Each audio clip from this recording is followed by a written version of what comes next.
The town of Willow Bay, nestled sleepily along the wind-scoured coastline, wasn't the kind of place featured on glossy postcards or touted in trendy travel guides.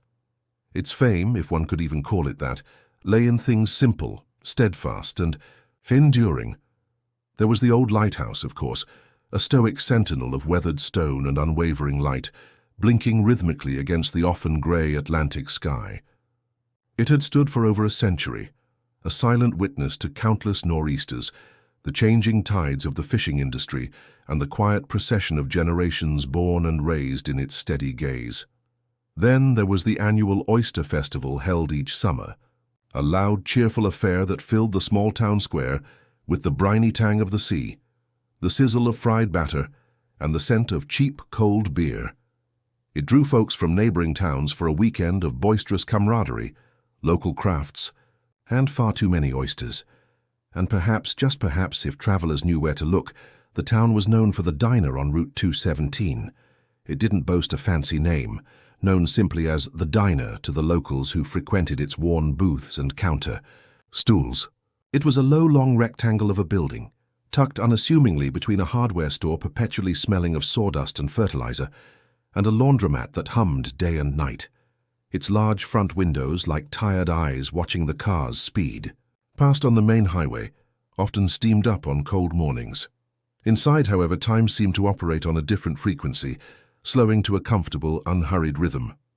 The air perpetually carried the comforting, mingled aroma of freshly brewed dark roast coffee, sizzling bacon, and faintly sweet griddle cakes. The red vinyl booths, though cracked in places and sporting discreet patches of silver duct tape like old war wounds, offered surprising comfort. The jukebox in the corner, a gleaming chrome relic, held a curated library of memories, spinning out melodies from Patsy Cline, Sam Cooke, early Elvis, and dusty Motown hits that seemed suspended in the warm, greasy air. It was an unpretentious place, a refuge from the relentless hurry of the outside world where, through some inexplicable alchemy of strong coffee, familiar faces, and quiet understanding, many seemed to find a rare, restorative moment of peace. Amanda Hensley knew every square inch, every scent, every sound of that diner. She'd started working there right after high school, at 19, adrift without concrete plans or grand prospects, needing a steady paycheck more than anything. Now at 23, the diner was the fixed point around which her modest life revolved. She could navigate the space blindfolded, knowing instinctively how many steps separated the hot grill from the furthest booth, which floor tile near the register was slightly loose, which faucet handle in the back sink needed a specific jiggle. She knew the precise degree of crispness Mr. Gable demanded for his bacon, a delicate balance learned through trial and error. The exact moment old Mrs. Henderson would request a warm-up of her coffee and could anticipate Fisherman Henry Peterson's order, 2 eggs over easy, rye toast, extra butter, before he even slid onto his usual creaking stool at the counter. She even knew he'd leave precisely 75 cents beside his empty plate every Thursday morning, regardless of the check total. It was a routine etched into her muscles and mind, a predictable cadence in a life that often felt lacking in direction. Waking before the sun painted the coastal sky, usually to the mournful cry of a distant foghorn. Walking the 3 quiet blocks through Willow Bay's sleeping streets, the damp sea air clinging to her clothes, feeling the familiar click of the lock as she let herself into the diner's back door, the comforting smell enveloping her instantly. Tying the faded blue apron, softened from countless washings, around her waist. The first pot of coffee brewing, its rich aroma a promise against the chill morning.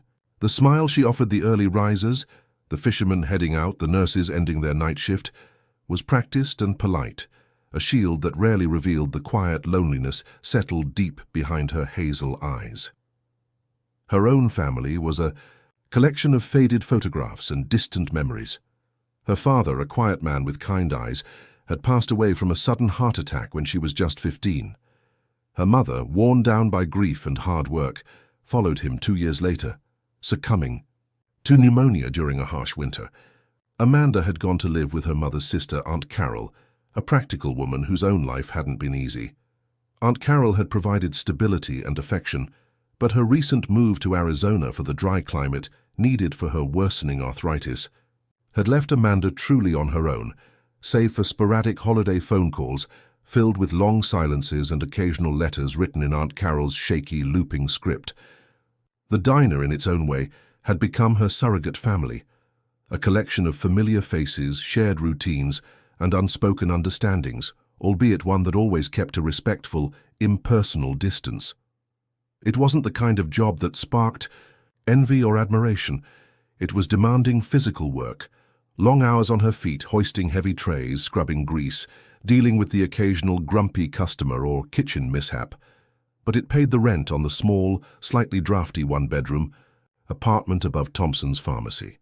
It covered her groceries, the electricity bill, the necessities, and crucially it kept her busy, pushing back the shadows of solitude that sometimes threatened to creep in during the quiet hours. Still, there were moments, pockets of quiet contemplation usually found late at night after the dinner rush faded, or during slow rain-swept afternoons when the diner was nearly empty. Leaning against the worn Formica counter, watching the rhythmic sweep of the windshield wipers on the cars outside, listening to the melancholic strains of a ballad drifting from the jukebox, Amanda allowed herself to dream. She pictured herself in a different kitchen, one bathed in sunlight, spacious and gleaming, perhaps in Charleston, a city she'd only seen in glossy magazines, wearing the crisp white jacket of a chef, tasting sauces, creating dishes that brought smiles to people's faces. Or maybe a simpler dream, closer to home. Her own small coffee shop right here in Willow Bay. A cozy nook filled with mismatched comfortable chairs, shelves overflowing with books, fresh flowers on every table, and the undeniable aroma of the best coffee and pastries on the coast. They were quiet dreams, nurtured gently in the back of her mind, like fragile seedlings waiting for the right conditions to sprout. Feeling connected to Amanda's quiet life and hidden dreams already? Don't miss where her story goes next. Subscribe to the Story channel now so you catch every heartwarming moment. This particular Tuesday in mid-October was settling into that familiar end-of-shift quiet. It had been a cold, dreary day, the persistent drizzle keeping tourists away and encouraging locals to stay home. The lunchtime rush had been brief, the dinner crowd sparse. Amanda had long since completed the main closing tasks. The black and white checkered floor gleamed faintly under the dimmed lights. The salt and pepper shakers stood in neat rows. The cash drawer had been counted, reconciled, and the day's earnings secured in the canvas deposit bag for Mark, the manager, to collect in the morning. The large round clock above the kitchen doorway showed 11:55 p.m. 5 minutes until freedom. 5 minutes until she could lock up and walk home through the damp, quiet streets. She stretched wearily, feeling the familiar ache settle low in her back. Picking up a clean, soft dishcloth from the stack, she began methodically drying the last few water glasses, holding them up to the light to check for streaks, the repetitive motion almost hypnotic. And then, the unexpected sound, the one that always made her heart jump slightly, especially this late. The clear, metallic chime of the small bell attached to a spring above the front door. It cut through the diner's sleepy silence. A man entered, bringing a gust of damp night air with him. Amanda paused, glass in hand, watching from the relative safety behind the long counter as he quietly closed the door.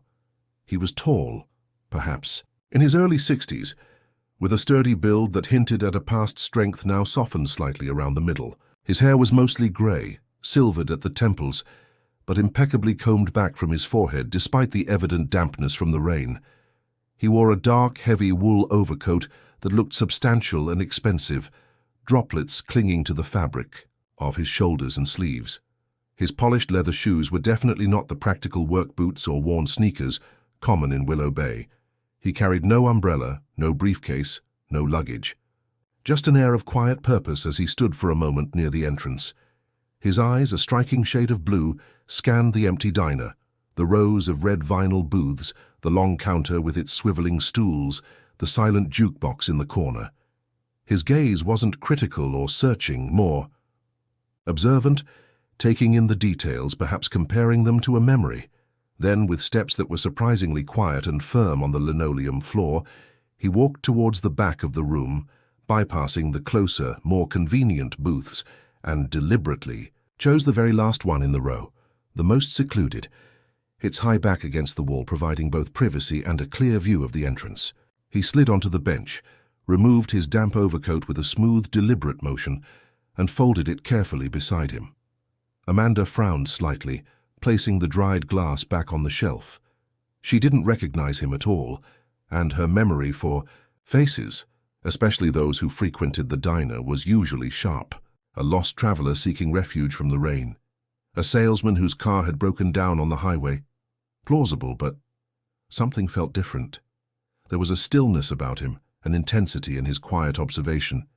A way he settled into the booth as if he belonged there, or perhaps as if he were returning to a place deeply familiar, yet changed by time.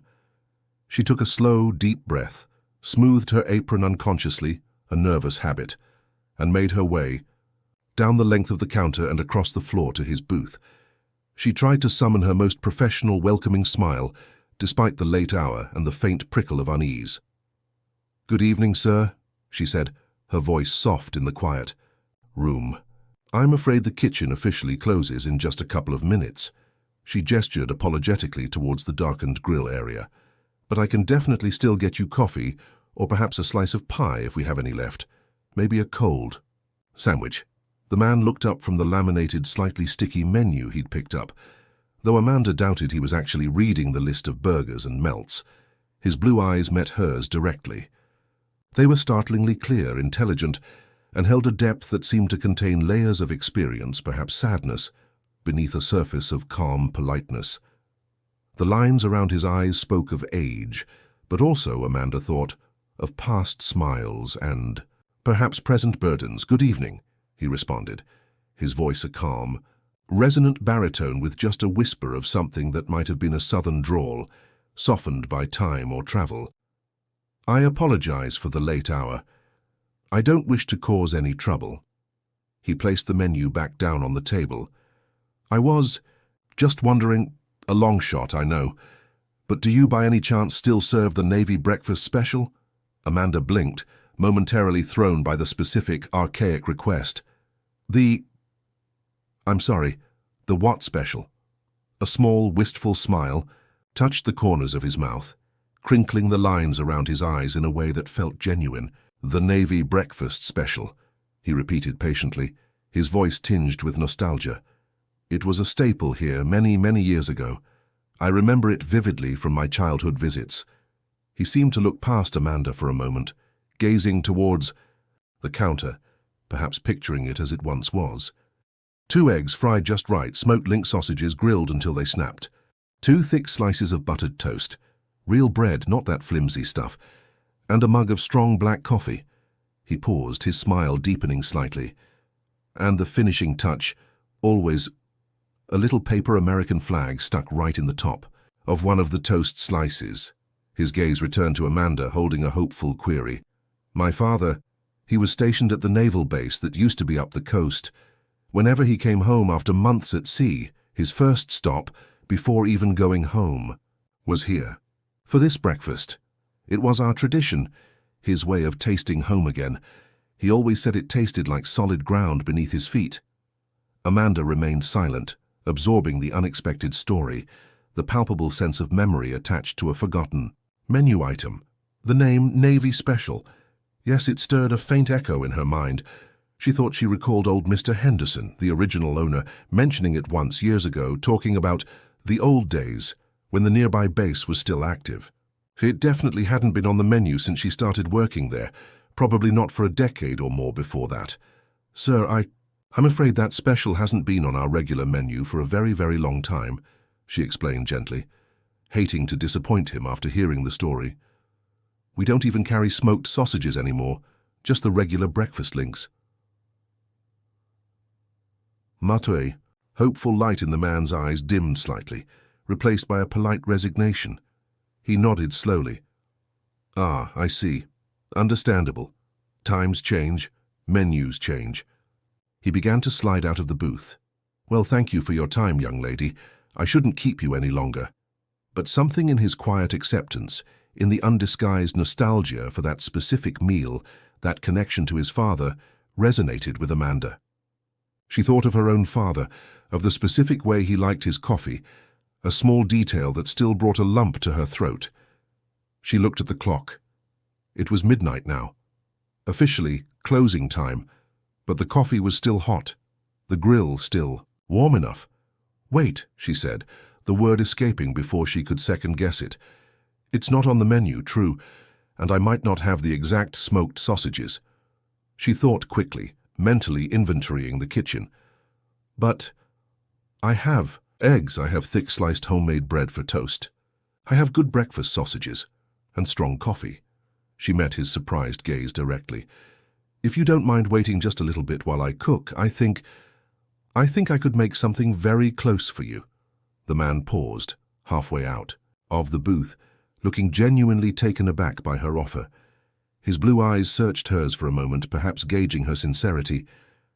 "I wouldn't want to impose," he said, his voice hesitant. "It's well past closing." "It's no imposition at all," Amanda insisted, a sudden clear sense of purpose cutting through her end-of-shift fatigue. Making this meal felt important somehow.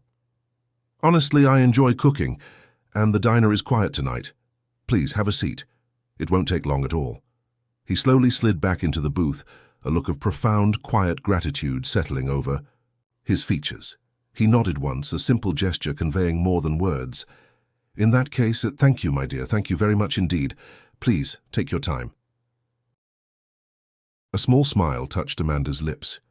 She turned and hurried back towards the kitchen, no longer feeling the ache in her feet, just a quiet determination to recreate this man's memory as best she could. She flipped the grill back on, the familiar hiss a welcome sound.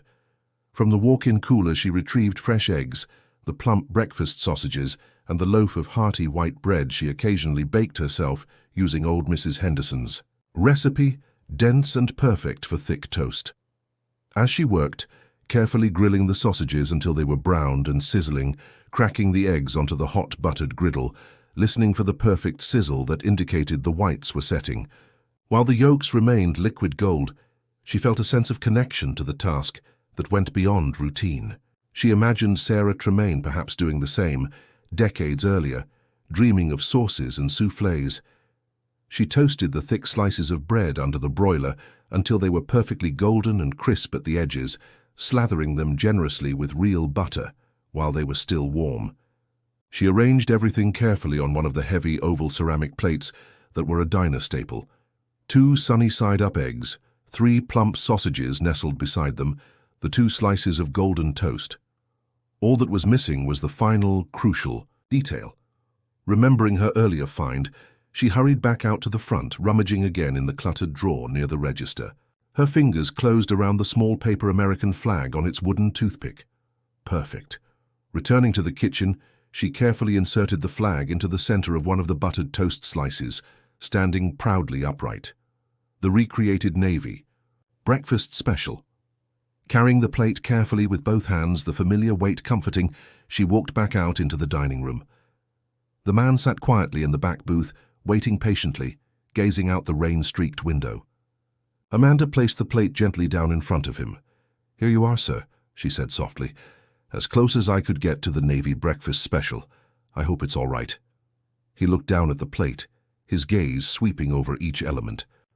The perfectly fried eggs, the browned sausages, the thick toast, and finally resting on the small bright flag. For a long silent moment, he simply stared, his expression unreadable but profound. A complex wave of emotions seemed to cross his face. Surprise, sharp recognition, deep nostalgia, and something akin to painful remembrance, softened by unexpected. "Grace?" He slowly raised his eyes to meet Amanda's, and the intensity, the sheer depth of feeling in his blue gaze, made her breath catch in her throat. Then he reached out a hand, not to pick up the fork, but to gently touch the warm edge of the plate with his fingertips, as if confirming its reality. He swallowed, a visible tightening in his throat, and he whispered, his voice thick with emotion, barely audible above the gentle hum of the diner. "It's perfect. It's exactly as I remember. Perfect." A lump formed in Amanda's own throat. Understanding dawned. This wasn't just about breakfast. It was about memory, about connection, about a ritual shared with a lost loved one. Unsure what else to do, she simply nodded, offering a small understanding smile, then retreated quietly back to the counter, giving him space for his private moment. She pretended to busy herself, wiping down the already spotless coffee machine, but she watched him discreetly from the corner of her eye. He ate with a slow, deliberate reverence, savoring each bite. It wasn't the hurried consumption of a hungry traveler, but the mindful engagement of someone partaking in a sacred ritual. He didn't read, didn't look at his phone, just ate, his eyes occasionally closing for a brief moment, a faint, melancholic smile playing on his lips. He drank the strong black coffee in small measured sips. When he was finally finished, he meticulously wiped his mouth with the paper napkin, folded it precisely, and placed it beside his empty plate. Then, slowly, he rose from the booth. He donned his dark overcoat, smoothing the lapels. He made no move towards the check Amanda hadn't even thought to write up. He simply walked, with those same quiet, firm steps, towards the cash register near the entrance. Amanda watched as he took out his wallet, dark, expensive leather, looking well-worn yet cared for, and placed something on the counter. She quickly moved towards the register. "So really, there's no charge for this tonight, please," she began, intending to refuse payment. But he just offered another of those small, almost imperceptible smiles, met her eyes briefly with a look of profound, silent gratitude, and gave a slight inclination of his head. "Take care of yourself, young lady," he said softly, and before she could respond further, he turned and walked out the door, melting into the damp, dark street as silently and mysteriously as he had arrived. Amanda stood for a moment, listening, but heard no sound of a car starting, no retreating footsteps, only the gentle patter of the lingering drizzle. Shaking her head slightly at the strangeness of it all, she walked over to the register. Lying on the counter was the $50 bill she'd seen him place there, an incredibly generous tip for a meal she hadn't charged for. A small smile touched her lips. He was an enigma, this man. She turned to head back to clear his table in the now empty booth. As she reached for the heavy plate, she saw it, the carefully folded napkin he had placed beside it. Except it wasn't empty. There was writing on the outside, visible through the thin paper, penned in elegant, if slightly shaky, black ink. Her brow furrowed. Had he left her a note, with a sudden sense of trepidation mixed with curiosity? She picked up the napkin. It felt heavier than it should. She carefully unfolded the square. Inside, nestled within the folds, was indeed a personal check, and written on the napkin itself were the words that stopped her breath. My daughter, Sarah, dreamed of being a chef. She worked here in this very diner almost 20 years ago, saving for culinary school. Cancer took her far too soon, before her dreams could bloom. Today would have been her 40th birthday. Coming back here, ordering her grandfather's favorite meal, it was just a way to feel close to her memory. And you, with your unexpected kindness, the care you took to recreate a memory. For a brief moment, you gave me back something I thought was irremediably lost. Hope. Thank you. Tears sprang to Amanda's eyes as she read the words. The man's quiet grief, his connection to this very diner, suddenly making devastating sense. The nostalgia, the emotion she'd sensed in him. It was all for Sarah. Then her eyes fell on the check cradled within the napkin. She assumed it might be for a small amount, a further token of thanks. She unfolded it fully. Her eyes scanned the handwritten amount, then the numerical box beside it, struggling to comprehend. $10,000, $10,000, as the check slipped from her trembling fingers, fluttering onto the Formica tabletop. $10,000. Payable. To Amanda Hensley. Signed with an elaborate, confident, yet still mostly illegible signature, Arthur H. Somethington. The name of the bank wasn't local. Amanda stood frozen, staring at the check, the room seeming to spin slightly around her. The hum of the refrigerator, the dripping rain outside, faded into a roaring sound in her ears. Impulsively, she snatched the check and napkin and bolted towards the front door. She flung it open, the bell clanging frantically, and scanned the dark, wet street in both directions. Empty, silent. No sign of the tall man in the dark overcoat. No sleek sedan waiting. Nothing. He had vanished as completely as a phantom. She slowly closed the door, leaning against it, her breath coming in ragged gasps.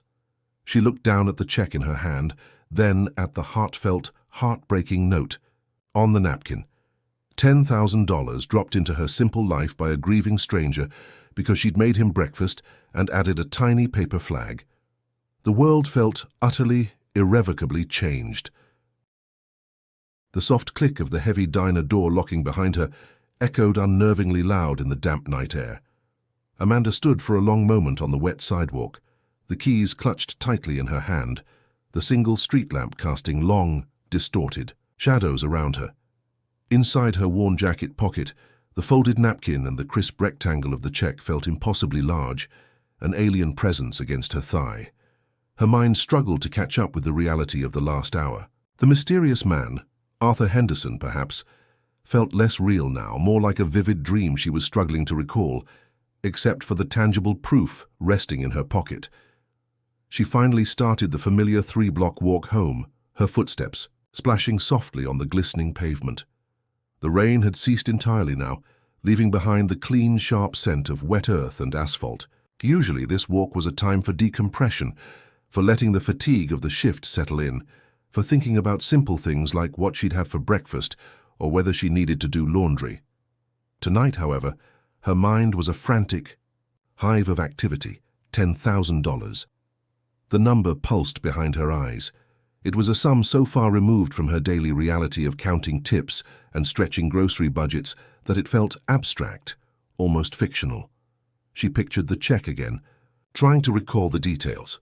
The out-of-state bank, the flourishing, illegible signature, payable to her. Why her? Because she'd been kind.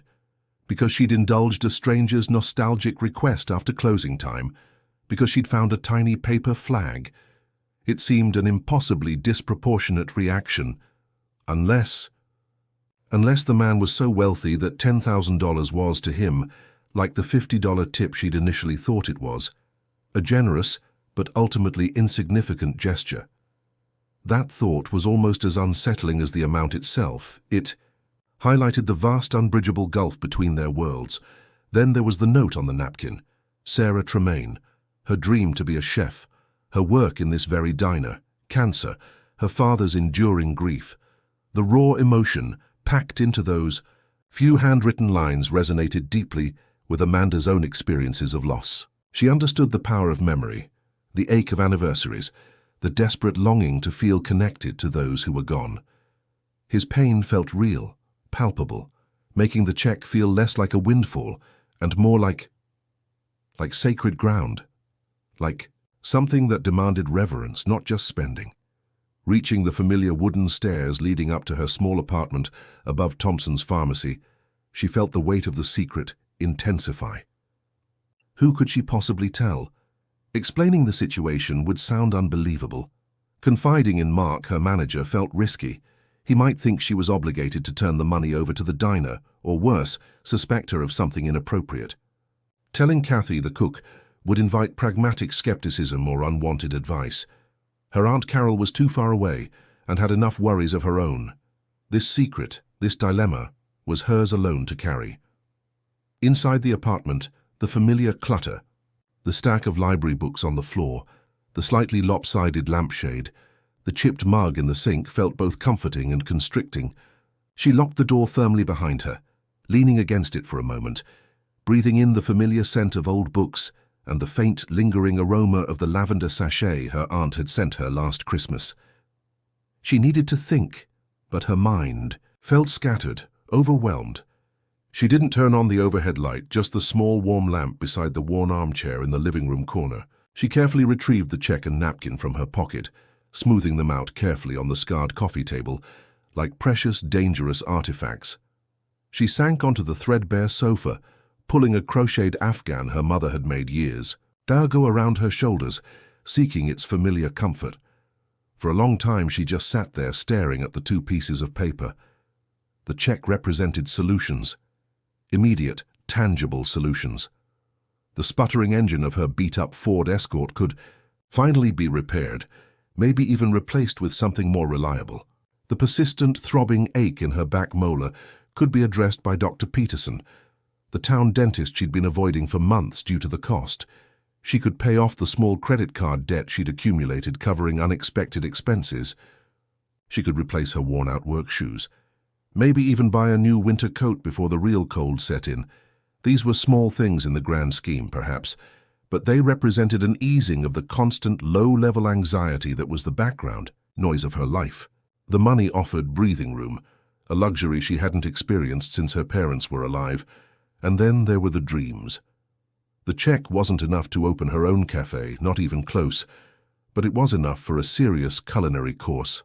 Not just an online workshop, but perhaps a certificate program at a community college in a nearby city, or even if she was frugal, a down payment towards tuition at a more prestigious institute in Boston or Providence. It was a key suddenly appearing in her hand that could potentially unlock the door she'd only ever gazed at wistfully from afar. The possibility was intoxicating, terrifyingly real. But every time her thoughts drifted towards cashing the check, towards using it for herself, the words on the napkin pulled her back. Sarah. Her dream was to feed the world with joy. Cancer took her far too soon. Hope. The check wasn't just anonymous generosity. It was intrinsically tied to Sarah's story, to Arthur Henderson's grief and gratitude.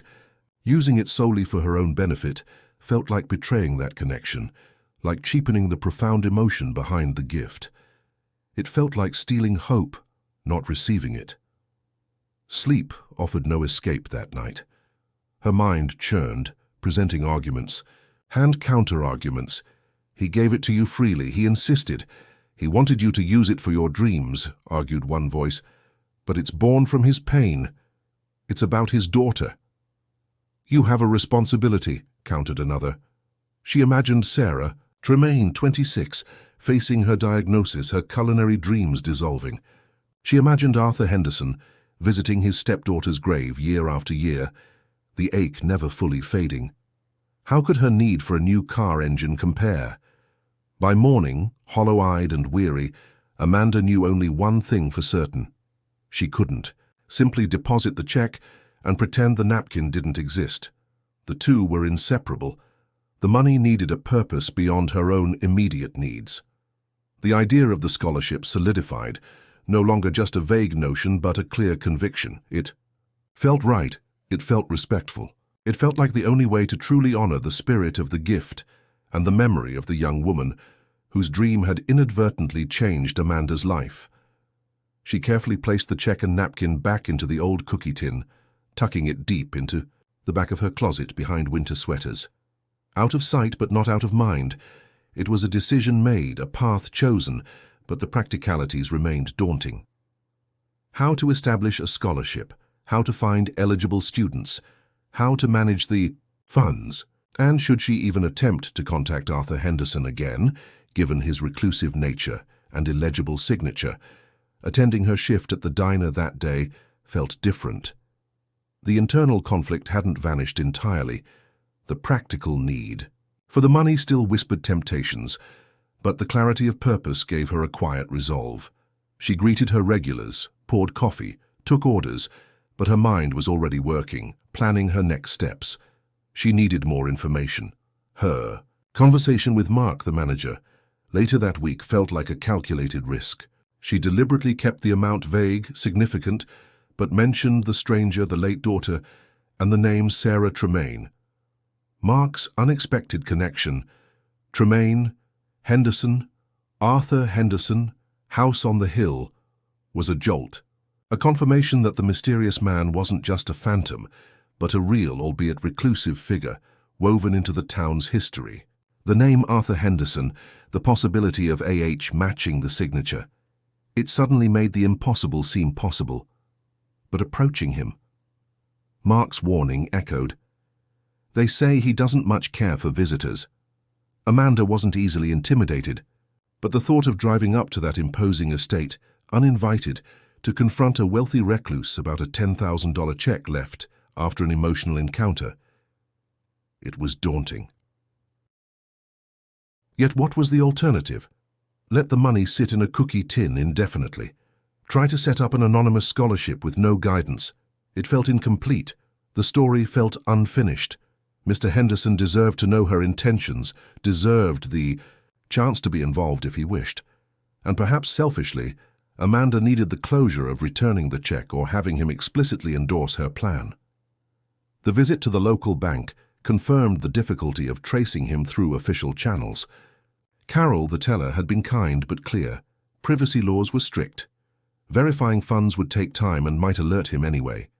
Without a clear, confirmed identity or suspicion of fraud, the bank couldn't help her connect the check to its owner. It reinforced Amanda's growing conviction. If she wanted resolution, if she wanted to handle this extraordinary situation with integrity, she couldn't rely on anonymous online searches or banking procedures. She had to take another leap of faith. She had to try to find Arthur Henderson herself. The knowledge that he was real, that he lived nearby, made the prospect slightly less terrifying, though no less complex. She would need to gather her courage, formulate her words carefully, and hope that the man who found hope in a plate of eggs would be willing to listen. The name Sarah Tremaine, now anchored to the almost mythical figure of Arthur Henderson, shifted from being just a name on a headstone to a real person whose life, however short, seemed increasingly intertwined with Amanda's own path.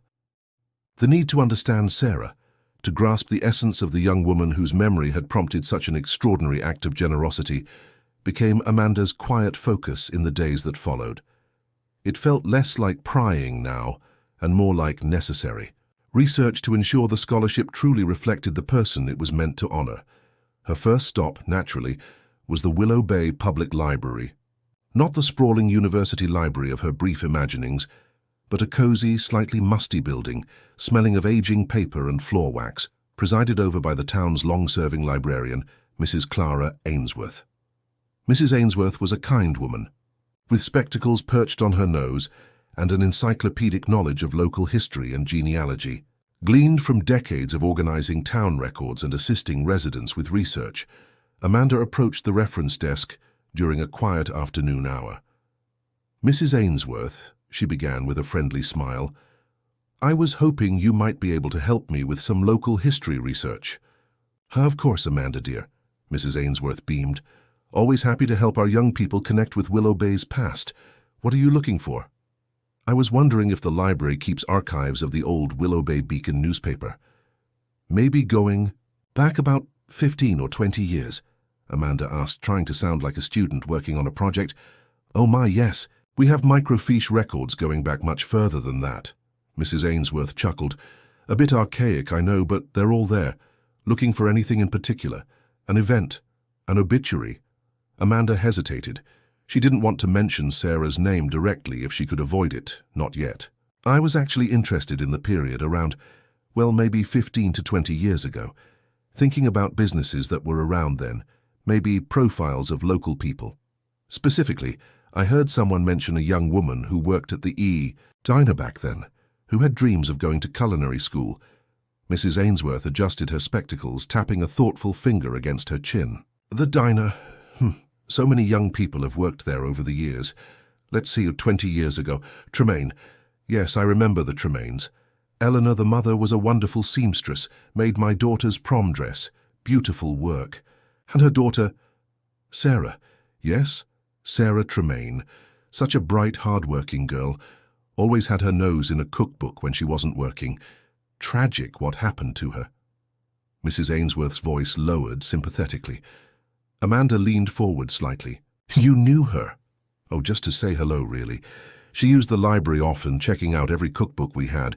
Such ambition in that young woman. She was saving up furiously for culinary school in Boston, I believe. Everyone thought she'd go far." Mrs. Ainsworth sighed. "Then she got sick. Very sudden, very aggressive from what I heard. Cancer. Gone within a year, I think. Such a shame. Her poor mother was devastated, never really recovered. And Mr. Henderson, her stepfather, he took it very hard too, though he wasn't one to show it outwardly. Hearing Mrs. Ainsworth speak so matter-of-factly about Sarah's illness and death made it all the more real, more tragic.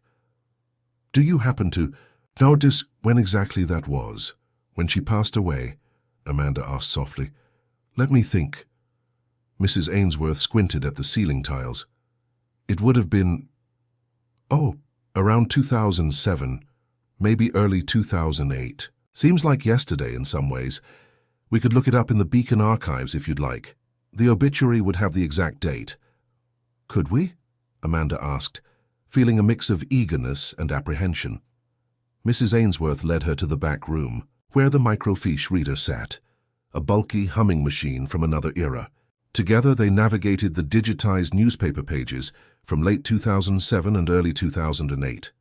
It took some searching, scrolling past local council meeting reports, high school sports scores, and advertisements for businesses long since closed, but finally, they found it. A small, simple obituary notice tucked away in the corner of a page, dated February 12, 2008. Sarah Louise Tremaine, 26, passed away peacefully after a courageous battle with cancer, surrounded by family. Beloved daughter of the late Eleanor Tremaine and stepdaughter of Arthur H. Henderson. Sarah was a graduate of Willow Bay High and known for her passion for culinary arts. Her bright spirit and determination will be deeply missed. Private interment. 26. The same age Amanda was approaching. The confirmation hit her with unexpected force.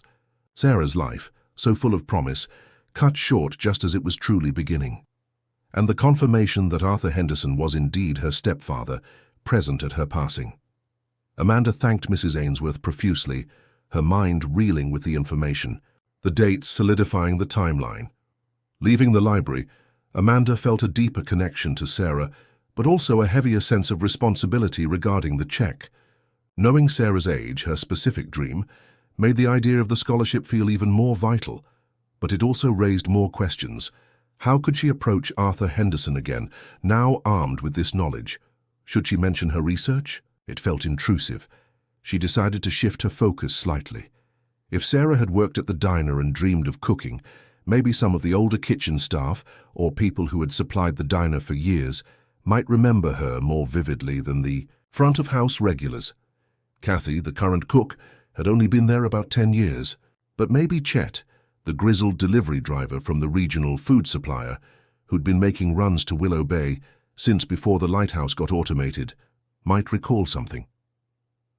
The next time Chet arrived with a delivery of potatoes and onions, clattering through the back door with his hand truck, Amanda caught him during a moment's pause while he checked his invoice. "Chet," she began casually, offering him a cup of coffee, "you've been delivering here forever, right?"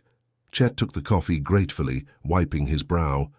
"Longer than forever, Amanda. Seen managers come and go like the tides. Do you happen to remember a young woman named Sarah Tremaine working here? Maybe 15, 20 years ago. Dark hair, wanted to be a chef." Chet took a long sip of coffee, squinting in thought. "Tremaine, Sarah Tremaine. Yeah, I remember her. Quiet girl but sharp. Always asking questions about where the produce came from, how fresh things were. Different from the other waitresses." He chuckled.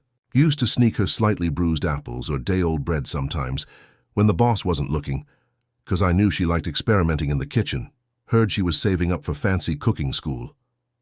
His expression saddened slightly. "Shame. What happened to her? Heard she got real sick real fast. Nice kid. Did you know her well?" Amanda probed gently. "Nah, not well." Chet shrugged. "Just delivery guy chatter, you know. But she stood out, had a spark. You could tell she wanted more than just serving coffee in Willow Bay." He finished his coffee. "Why are you asking about Sarah all of a sudden?" "Oh, just heard the name mentioned." Amanda deflected again. "Thanks, Chet. No problem. Always sad when the young ones go early." He handed back the empty mug and headed out with his hand truck, leaving Amanda with another piece of the puzzle. Confirmation of Sarah's passion, her inquisitive nature, her quiet determination noticed even by a busy delivery driver. These fragments of memory collected from Mrs. Ainsworth and Chet painted a clearer picture of Sarah Tremaine. She wasn't just a name on a headstone or a reason for a grieving father's generosity. She was a real person, full of dreams and potential, whose presence had left a quiet mark on those who knew her, however briefly. This understanding solidified Amanda's resolve. The scholarship felt less like an idea and more like a necessity, a way to ensure Sarah's dream, to feed the world with joy, could live on through someone else. The question remained, how to proceed? Approaching Arthur Henderson directly still felt daunting. Perhaps she could start the process anonymously. She researched community foundations and scholarship funds online. Setting one up seemed complicated, requiring legal steps and administration she knew nothing about. And she still felt Mr. Henderson deserved to know, to be involved if he wished. She considered writing him a letter. It felt less confrontational than showing up at his gate again. She could explain her research, her desire to honor Sarah with the scholarship and return the check, or offer to collaborate using the funds as a starting point, perhaps with the support of his foundation, as he had hinted. It felt like the most respectful approach. She spent several evenings drafting the letter, crumpling up numerous attempts, how to phrase it, how to explain her investigation without sounding like a prying busybody, how to convey her genuine desire to do the right thing with his extraordinary gift. She wrote about finding Sarah's grave, about talking to Mrs. Ainsworth and Chet, about how Sarah's dream resonated with her own. She explained her idea for the scholarship and respectfully stated that while she was profoundly grateful for his gesture, she felt the money should serve this purpose, perhaps administered through his foundation, if he agreed. She carefully avoided mentioning his illegible signature or her difficulty tracing him, focusing solely on Sarah and the scholarship. Finally, she had a version she felt conveyed her feelings honestly and respectfully. She addressed it simply to Arthur H. Henderson at the estate address she'd noted during her drive up the hill. She hesitated before sealing the envelope containing the letter and the original $10,000 check. Was she doing the right thing, returning such a life-changing amount of money? The practical part of her brain screamed caution, but the part of her that had connected with Sarah's story, that had seen the profound grief and gratitude in Mr. Henderson's eyes, knew this was the only path that felt right, the only way to resolve the weight on her conscience. With a deep breath, she sealed the envelope. Tomorrow she would mail it from the post office in the next town over, adding another small layer of discretion. Whatever happened next, whether he responded, whether he accepted her idea, or whether she never heard from him again, Amanda felt a sense of peace settle over her for the first time since that rainy night. She had made a choice based not on her own needs, but on honoring a connection forged through kindness, memory, and a shared dream. Waiting felt like learning a new, excruciating form of patience. After mailing the letter containing her heartfelt explanation and the $10,000 check from the post office in the next town, Amanda returned to her routine in Willow Bay with a strange mix of trepidation and fragile peace. She had done what felt right, relinquishing the money that had felt simultaneously like a miracle and a burden. Now all she could do was wait and see if Arthur Henderson would respond, or if her letter would simply disappear into the quiet, secluded world of his estate on the hill. Every day at the diner became an exercise in managing expectations. Each time the phone rang, her breath would catch. Could it be him, or someone calling on his behalf? Each time she checked her small mailbox after work, her heart would flutter hopefully, only to find the usual junk mail and maybe a postcard from her aunt in Arizona. Days bled into a week, then nearly 2. The silence from the Henderson estate was absolute. Doubt began to creep back in. Had she been foolish to return the money? Had she misinterpreted his gratitude, reading too much into a moment born of grief? Maybe he had intended it as a simple, anonymous gift, and her attempts to investigate, to attach meaning and obligation to it, had been an unwelcome intrusion. She imagined her carefully worded letter being read with annoyance, perhaps even anger, before being tossed aside, the check simply redeposited without further thought. Or maybe, she worried, he thought her presumptuous for suggesting how his money, given in memory of his stepdaughter, should be used. The uncertainty gnawed at her during quiet moments, making her second-guess the conviction that had felt so clear when she mailed the envelope. She continued her shifts at the diner, pouring coffee, wiping counters, delivering plates of fried clams and cheeseburgers. The rhythm of the work was a comfort, a grounding force amidst her internal turmoil. She found herself thinking often about Sarah Tremaine, picturing her moving through these same spaces, perhaps feeling the same mix of exhaustion and determination. Amanda started paying more attention to the food itself, not just serving it, but noticing the balance of flavors Kathy achieved, the way fresh ingredients made a difference, the simple satisfaction on a customer's face after a good meal. Her own culinary dreams, long dormant, began to stir again, fueled by her connection to Sarah's story. One crisp early November afternoon, nearly 3 weeks after she had mailed the letter, Amanda was cleaning the coffee machine after the lunch. Rush had subsided. The bell above the door chimed and she looked up, expecting a local dropping in for an afternoon cup. Instead, she saw Mr. Davies, Arthur Henderson's impeccably dressed and ever-discreet household manager, standing just inside the entrance.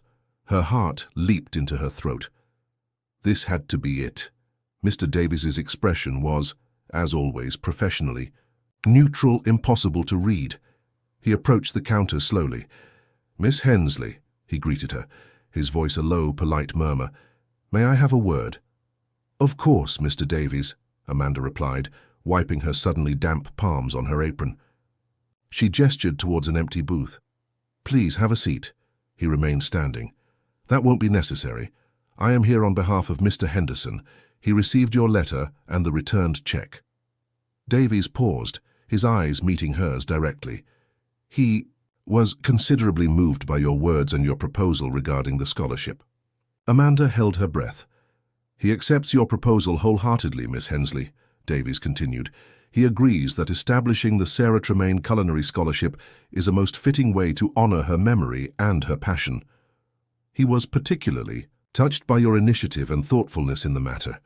A wave of relief so profound it almost made Amanda dizzy washed over her. He wasn't angry. He understood. "Furthermore," Davies went on, reaching into his inner jacket pocket and producing a crisp, business-sized envelope, "Mr. Henderson wishes for his family's foundation, the Henderson Foundation, to administer the scholarship annually. He insists that the initial $10,000, which he considers rightfully yours as a gift, serve as the seed money, donated in your name should you wish. The foundation will more than match that amount and provide ongoing funding to ensure it is a substantial award, capable of making a real difference for a deserving student from Willow Bay or the surrounding coastal communities each year." He placed the envelope on the counter. "Inside you will find the contact information for the Foundation's director, Ms. Albright, who will liaise with you on establishing the scholarship criteria and selection process. Mr. Henderson felt strongly that you should be involved, given your connection to Sarah's story and your own aspirations." Amanda stared at the envelope, then back at Davies, speechless. Not only had he accepted her idea, but he was turning it into something bigger, more permanent, involving his foundation, and he wanted her involved? And he was still insisting the initial money was hers to donate. It was beyond anything she could have imagined. I don't know what to say, Mr. Davies," she stammered finally. "Please tell Mr. Henderson that thank you. This is incredibly generous and meaningful." "He understands," Davies said with the faintest hint of warmth softening his features. "He also asked me to convey his apologies for his initial lack of transparency regarding the check's signature. He prefers to maintain a low profile locally." He gave another slight nod. "Ms. Albright will expect your call at your convenience. Good day, Miss Hensley." And with that, he turned and exited the diner as silently and efficiently as he had arrived. Amanda picked up the envelope with trembling fingers. Inside was a simple, elegant business card for Eleanor Albright, Director, the Henderson Foundation, with contact numbers and an email address. Tucked behind it was the original check for $10,000, now stamped void across the front, and a new cashier's check for the same amount, made out to Amanda Hensley. He truly meant for her to have it, to make the initial donation herself. Tears filled Amanda's eyes again, but this time they were tears of pure, unadulterated gratitude and a sense of profound connection. Arthur Henderson, the grieving father, the reclusive millionaire, had responded not with suspicion or dismissal, but with extraordinary generosity and trust. The following weeks were a whirlwind of activity, unlike anything Amanda had experienced. She contacted Eleanor Albright at the Henderson Foundation, a sharp, kind woman who guided her through the process of establishing the scholarship fund. They worked together, mostly via email and phone calls after Amanda's shifts, to define the criteria: financial need, a demonstrated passion for the culinary arts, residency in the Willow Bay area, and perhaps most importantly, an essay on how they hoped to feed the world with joy, echoing the inscription on Sarah's headstone. Amanda insisted that practical experience, like working in a diner, should be considered just as valuable as formal grades. Ms. Albright readily agreed. Amanda formally donated the $10,000 check from Mr. Henderson to the foundation as the seed money for the Sarah Tremaine Culinary Scholarship Fund, officially listed as an anonymous donation at her request, though Ms. Albright and Mr. Henderson knew the truth. The foundation, as promised, established the framework for a significant annual award. The process was deeply fulfilling for Amanda. It felt meaningful, purposeful. She poured her heart into writing the scholarship description, wanting to capture Sarah's spirit. She even helped design a simple logo for the application materials, incorporating a stylized whisk and a small, hopeful flame. Working with Ms. Albright, discussing culinary programs, reading about aspiring young chefs, it reignited her own dormant passion in a way that simply dreaming never had. A few months later, in the early spring, the first recipient of the Sarah Tremaine Culinary Scholarship was announced. A quiet, hard-working young man named Leo, who worked part-time washing dishes at the town's only other restaurant and dreamed of opening a bakery, was awarded the funds to attend a respected culinary program in Portland, Maine. A small reception was held at the Willow Bay Community Hall. Amanda attended, standing quietly in the back. Arthur Henderson was there too, seated discreetly near the front, looking on with a gentle, proud smile as Leo nervously accepted the award and spoke emotionally about what this chance meant to him. Their eyes met briefly across the room, and Henderson offered Amanda a warm, acknowledging nod. No words were needed. Seeing the impact of the scholarship, the tangible difference it made in Leo's life, filled Amanda with a sense of peace and purpose she hadn't felt before. She had honored Sarah's memory. She had used Arthur Henderson's gift in a meaningful way, and in doing so, something within Amanda herself had shifted. The experience had given her confidence, perspective. Her own dreams no longer felt quite so distant or impossible. Watching Leo embark on his culinary journey inspired her to take her own small concrete step.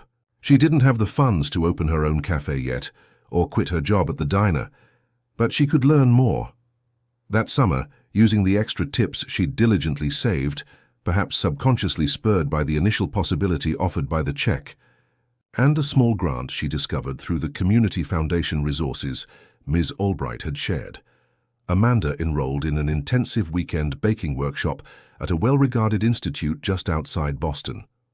It meant taking a rare weekend off from the diner, arranging coverage with Mark, who surprisingly grumbled less than usual, and spending money she normally wouldn't dare, but it felt necessary, right? The workshop was exhilarating. Surrounded by gleaming stainless steel, the smell of yeast and melting chocolate, learning techniques from experienced pastry chefs, Amanda felt truly alive, truly herself, in a way she hadn't in years. She discovered she had a natural talent, a patient hand with dough, an intuitive understanding of flavor pairings. Returning to Willow Bay and the familiar routine of the diner, Amanda felt different. The path ahead wasn't suddenly clear or easy, but it felt possible. She continued working at the diner, but now she also spent her free time practicing her baking, experimenting with recipes, filling her small apartment with the scent of cinnamon and vanilla. She started a notebook, sketching ideas for cakes, pastries, maybe even for that small, cozy coffee shop she still dreamed of opening someday, perhaps right here in Willow Bay. She occasionally saw Arthur Henderson driving through town, or glimpsed him near the lighthouse from a distance. They would exchange a polite wave, a quiet acknowledgement of the strange, serendipitous connection that had altered both their lives. The scholarship bearing Sarah's name continued annually, a beacon of hope for young culinary dreamers, administered by the foundation, but guided by the spirit Amanda had helped uncover. Amanda Hensley still knew exactly how many steps it took to get from the kitchen to the counter at the diner on Route 217. But now, each step felt lighter, imbued with a quiet confidence and the sweet, rising hope of dreams taking shape, one carefully measured ingredient at a time. The unexpected gift hadn't just provided a solution, it had provided a beginning. Amanda's story reminds us that kindness often ripples outwards in ways we can't predict, and honoring the past can illuminate our own path forward. If her journey from a late-night encounter to finding purpose touched your heart, please give this video a thumbs up and subscribe to the Story Channel for more stories about hope, connection, and the unexpected gifts life offers. Thank you for watching.